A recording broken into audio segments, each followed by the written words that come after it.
All right. Hello, everyone, and welcome to the Physical Therapy and Mental Health Catalyst April 2026 Lunch Bite.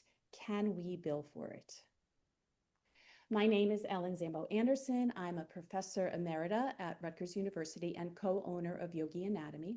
And I've had the great fortune of working and publishing with colleagues from Rutgers Department of Psychiatric Rehabilitation and Counseling Professions. And I currently serve as the secretary for the International Organization of Physical Therapy and Mental Health. I have a fair amount of knowledge and clinical experience working with people who have mental health concerns, though I want to make it clear that I'm not a billing expert. And that's why I'm delighted to introduce my colleague, Matt Erb. Matt is a physiotherapist based at Simmons Physical Therapy in Tucson, Arizona, as well as the founder of Embody Your Mind. He serves as senior faculty and supervisor for the Center for Mind-Body Medicine, as an instructor for the University of Arizona's Center for Integrative Medicine, and a lecturer for the Psychiatric and Family Medicine residency programs. Matt designed and co-edited the textbook Integrative Rehabilitation Practice, The Foundations of Whole Person Care for Health Professionals. And he has spent close to 3 decades working to improve whole person clinical practice models. He is a valued collaborator in expanding the role of physiotherapy in mental health care. And Matt is the one who has the extensive experience in documenting physical therapy sessions that dig into strategies, innovations, and approaches for addressing mental health concerns, which is exactly what we're going to dig into. So as we all know, the best healthcare outcomes are achieved when PTs, PTAs, students embrace the biopsychosocial spiritual model of care, because health is never purely biological. Pain, movement, and recovery are shaped by psychological factors like fear and catastrophizing, social factors like relationships and environment, and the spiritual dimension, such as what is a person's meaning in life, what matters to them most. So Matt, you support people every day for whom psychosocial factors, not just biological ones, are affecting their function, their movement, their recovery. Can you briefly describe how you approach systems level screening to identify where psychosocial and spiritual factors intersect with your patient's physical health? Yeah, thank you, Ellen. I like to, when I get this type of question, start in general frames or with the idea that we need general frameworks that support a sense of safety. I sometimes show a graphic where you have all the psychosocial content and then what's happening in the body, and I put a big circle of safety between it and encourage people to ask what supports a sense of safety to help safely bridge that, because we have a lot of stigma, discomfort, and separation of those domains. I think it helps in my setting that I have a local network and collaborative referral base where the individuals coming already have a general expectation for whole person care. And then I use very simple descriptions that frame the interview and history process. So I might say something like it helps to get a little sense of what experiences may have shaped your nervous system and your overall physiology across time. And as part of creating safety, as much as we're capable, I'll say something like, I did not make any assumptions as to the relative degree of the relevance that any one factor plays. So as I ask you these questions, together we can, over time formulate if they're relevant to your experience. And I use the analogy of a recipe, complex ingredients. Um, I might also, if I'm exploring stress exposures over time, say something like, we're glancing back but not staring. And if the past is impacting our bodies now, we transform it by staying in the present moment. Um, Content like that. And then the last thing I'll say is I may ask questions prefaced by simple, brief education. So I might say something like, there's a large body of research showing us that unsupported or unmitigated stress can really significantly impact our health. So I'm wondering how you would rate your overall stress levels, low, medium, high. And that often then opens the door for that sense of safety and then exploring some of the content that might come forth in in an unforced way. So I don't know if that's getting to the question, but I have a little bit more on the first part that I'll come back to in another question later. Yeah, thank you, Matt, so much for that because I think it gives everyone an idea about how we can be having conversations around mental health, around stress, where we don't have to necessarily have to have a degree in psychology, but the way that you framed it, this the sense of safety and the fact that we're not you're acknowledging that there's this relationship between someone's physical well-being and their emotional well-being, and you've done it in a way through that conversation, through those questions, in a very non-threatening and supportive way. And I think it also sets the stage then for people to be able to acknowledge this is my nervous system doing this to me, and I have control over my nervous system in the interventions that we can do in a physical therapy practice. So thank you so much for that, Matt. Before we move on to your recommendations for some daily objective documentation, I'm going to share some terms that can be used for documenting factors that people may see when treating patients who have mental health concerns. So the categories you see on the left are not hard and fast, nor are the examples on the right, but they're just suggestions for how you might document what you're observing and then how these observations affect your patient's physical functioning and recovery. So just as an example, fear on the top, we have fear avoidance can affect self-efficacy for movement, for example. And at the bottom, a trauma history can affect someone's sensitivity to a range of physical therapy interventions. And now, Matt, can you give us some examples of how you would document your observations in clinical practice that indicate the mental health concern that you found through this conversation that you've had? I've put up a couple of examples, but for the people who are watching, these are just examples. Matt may speak to these, or he may speak to other examples from his clinical practice. Yeah, I think the more that people work in mind-body integrated care in general, you develop your own sort of knack for this. And I want to start by pointing out that I do my best to use language that does not reinforce sort of the pathogenic deficits based. I try to use language like if I'm noticing that someone is exhibiting what I call low vitality effects. So flat expression, limited facial expressivity, low prosody or tone of voice, I'll say something like likely in an assessment anyway, likely as a natural consequence of the gravity of stress the person is facing, exhibiting low vitality effects or signs of decreased social engagement or low energy. And that's matched to self-expression. So if the person's self-expressed, I have very low motivation. I'll link my observations to that this was matched to self-expressed low motivation. So those are a few examples. And I think that when you look at some of the, what people trained out of the gates as mental health professionals do, like a psychiatric physician, appearance. How does the person appear? Behavioral things like psychomotor slowing or psychomotor agitation. Appears hyper aroused or highly animated. Those types of languages help as objective observations. They're like contact statements that you observe that help to paint that picture. Mm. Those are very helpful tips, I think, because regardless of what our training is, we can objectively observe the patient in front of us. And what physical therapists might not even think to do is to document those behaviors that you described. And yet those behaviors are really expressions of the of the client or the patient's mental health status.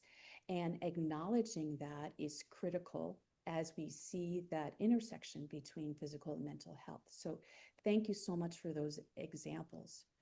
Now, building from the screening that you talked about, your observations, I know you're really skillful in documenting the assessment piece, and you mentioned that earlier. So can you give an example or two about kind of pulling a little bit of the observation and the exam together for your assessment? Yeah, so I might I kind of come back to something on the slide earlier about the biopsychosocial spiritual model. And I think the heart of this work comes back to the understanding that psychological and psychosocial factors are not distinct from biological or physiological states and factors, and thus carry over directly into somatic bodily states and functioning. Some of you may have read this, but Mary O'Keefe, Stephen George, and Peter and Kieran O'Sullivan published an editorial in the British Journal of Sports Medicine calling this out of how psychosocial factors are not always a mental health disorder, and they're also not distinct from biological factors.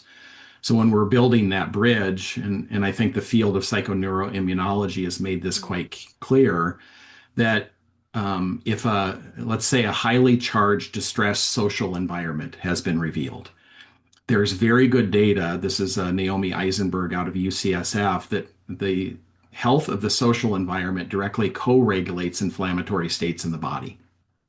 Or as we all know, cognitive and emotional factors can be facilitatory or inhibitory. So I look and listen for beliefs that are expressed about, highly emotionally laden words choices, and then tie that to the observations of physiological state. And when it comes to physiological state, we know that the state that we're in physiologically can partially narrow or widen the behavioral set that's accessible to us, our Mm-hmm. cognitive function, social engagement, learning, flexibility. And at the bodily level, it can impact patterns of body awareness, conscious tracking of bodily state, movement, body language, posture, mood, tone. So, how much muscle tone or tension, and so on. So looking for that, and then you can also gather a variety of markers of physiological activation. So I might use a heart rate variability analysis or look at the peripheral extremity temperature distribution. So if the hands and feet are colder than core temperature, for example, those are signs of higher activation, higher arousal that might match up with the described challenges at the subjective level and your objective observations. Mm-hmm. Okay.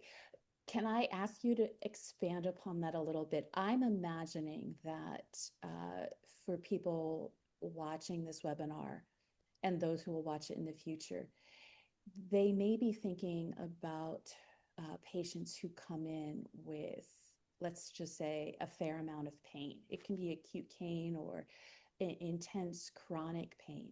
And we sort of document what we've palpated and sort of what we see as far as, I don't know, postural positioning or holding. And what you're suggesting is that that information is also giving us a window into the psychosocial status of the patient, whether it's mental health pathology or not. Is that correct? Correct.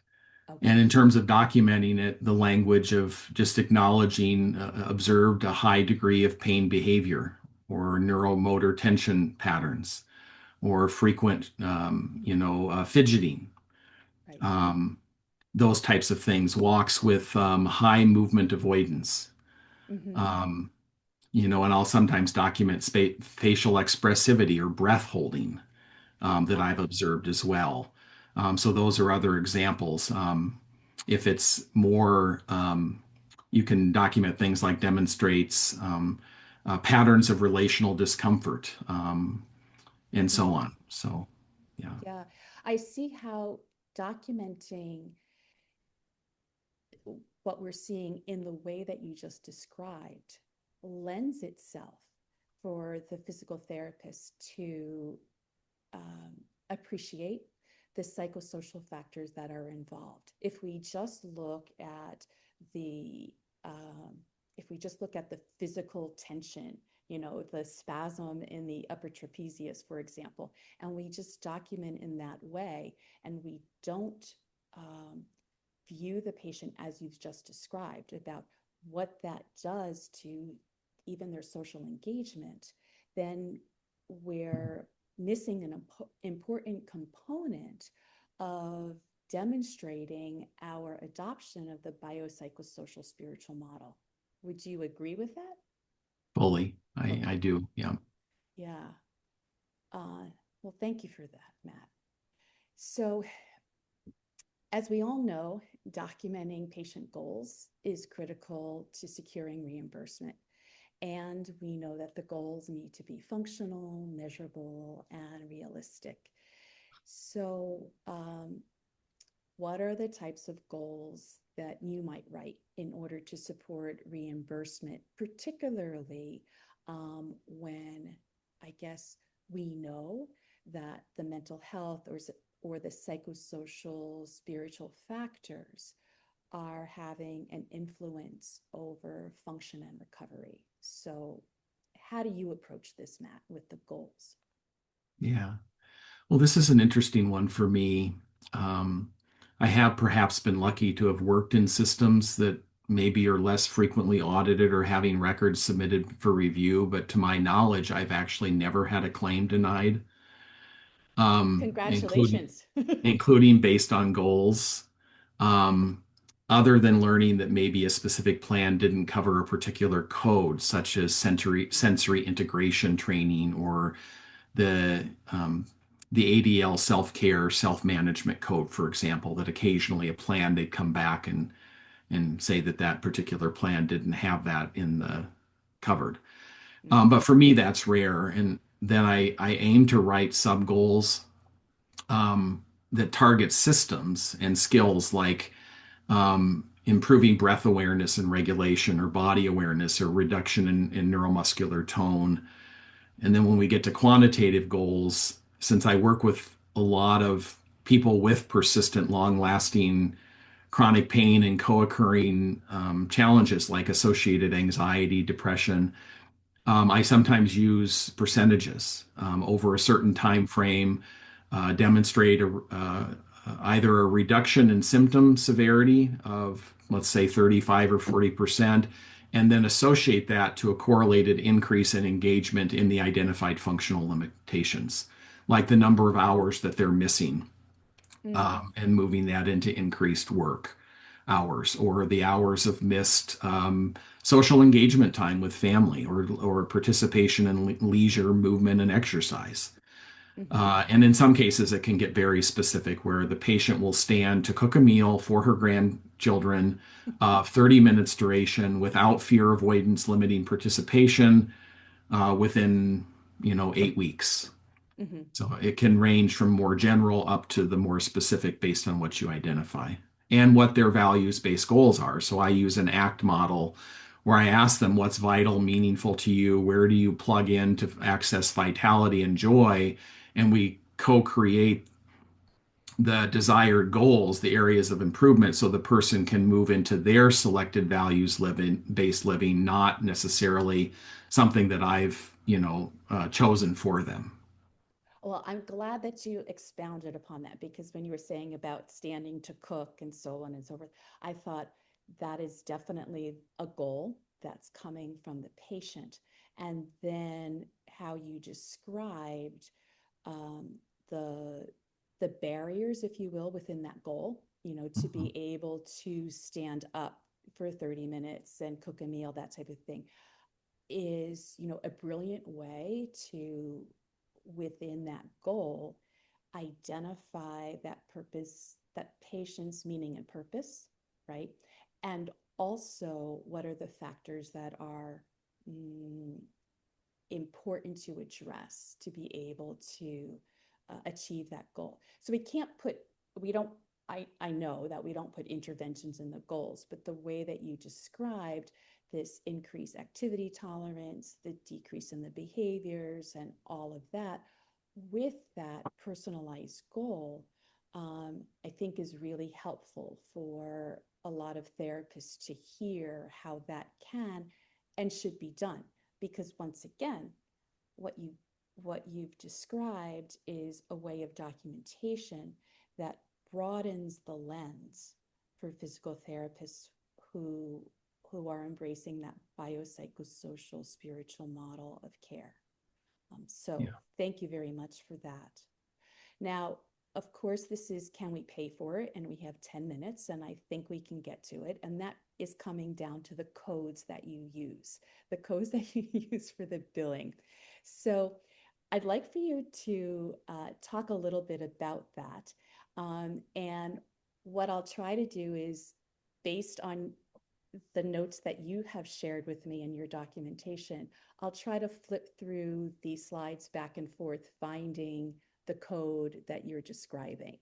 So tell everyone, what are the codes you use so that we can actually pay or get paid for all the interventions and observations and examinations that you've been talking about? Right. Well, as shown on the slide, two of the major ones would be neuromuscular reeducation, which can be really a broad category for mind body processes, mind, brain, body, if we want to keep it focused on the neurophysiology of the brain, and therapeutic exercise, as is shown there. So there's some good examples there. I do a lot of work around physiological state regulation, so nervous system regulation, physiological quieting, for example. So I might document under neuromuscular rehab, worked predominantly on physiological quieting and central autonomic nervous system regulation skills using evidence-based mind-body medicine tools. If that happened to be in context to working with sensory modulation or touch-based therapies, then manual therapy might become a relevant code within a session, depending upon the type of manual therapy. If I'm mostly using lighter touch for like neurosensory modulation, then I will probably keep that under neuromuscular rehab versus if I'm combining the mind body skills training while doing something that's more structural at the manual therapy level to improve body awareness, alignment, and the tissue brain feedback, like muscle joint brain feedback loops, then I might use a combination of manual neuromuscular. Others that, of course, are standard in PT would be therapeutic activities. So if I'm working on functional postural retraining with an understanding of body language, I have a colleague who is a researcher at the University of Illinois Chicago Theater Department. She studies how you can analyze people's posture and movement and tie that back to emotional patterning, so like a somato-emotional. But if it's tied from a physical therapist lens to postural awareness and how the person holds, carries themselves in different settings, then it might be therapeutic activities. Rounding it out, I would mention sensory integration training. I have a number of PT colleagues here in Tucson who are certified in somatic experiencing. And if the insurer or plan allows that particular code, they may use sensory integration training techniques for some of the elements where you're teaching people to track sensory processes and then self regulate. And the last one would be the self care home management ADL training. So this is really a broad set of how to apply. I do a lot of mindfulness, evidence-based mindfulness training to pacing, to energy Mm. management, to the spoon theory for people with chronic fatigue or with long COVID or having to track bodily responses in POTS, which is a form of dysautonomia. So if I'm tying that back to daily activities of daily living, stress reduction, functional management of persistent pain that allows increased capacity in day-to-day, I call it life keeping, just tending to life, then I might put it under that. Ah, okay, very interesting because I think that many therapists know the the conversations a- that they're having with patients, and they know the strategies that they suggest to patients, you know, about um, taking a deep breath, about, pausing for a moment rather than reacting, or allowing the feelings in your body to settle before you proceed with an activity. All of those kinds of strategies and techniques are things many therapists are doing.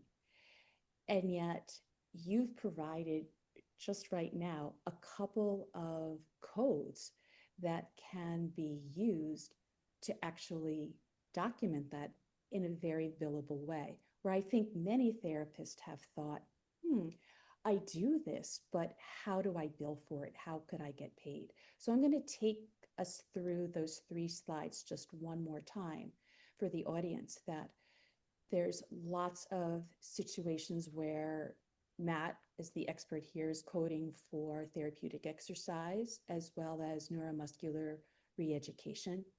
Uh, and then manual therapy, even when we're thinking about the incorporation of mind body therapies, along with the manual, say, uh, um, body awareness, conscious relaxation may require some manual assistance to do that. And then we have the therapeutic activities, the sensory integration training, and the self care or the ADL training. So I'm going to end the show so that I can get back to Matt.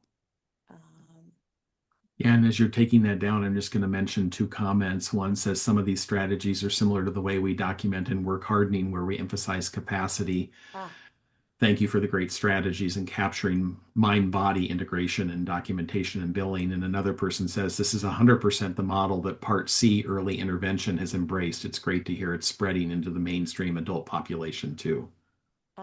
okay, great. Fantastic. Well, Matt, thank you so very much for sharing your expertise today. Through your exam, assessment, interventions, you obviously have made a compelling case that physical therapy professionals can and should document and bill for services that address mental health concerns. And I would be remiss if I didn't thank the Academy of Leadership and Innovation for their support of the Catalyst Group, and their support of our lunch bites, which are the 30-minute webinars covering the who, what, where, and how PT practice intersects mental health as well as physical health. And so, if you have colleagues who couldn't be here today, let them know that the Academy of Leadership and Innovation will be posting the webinar up on their YouTube channel in a few days. And I invite you to join us next month in May for the Lunch Bite, which will be the neuroscience of the mind body connection by Tabitha Galindo. She's an assistant professor at Pacific University. So thank you so very much for attending, Matt. I can't thank you enough. I look forward to seeing you soon. Thank you, everyone. Have a great Thank, day. thank you.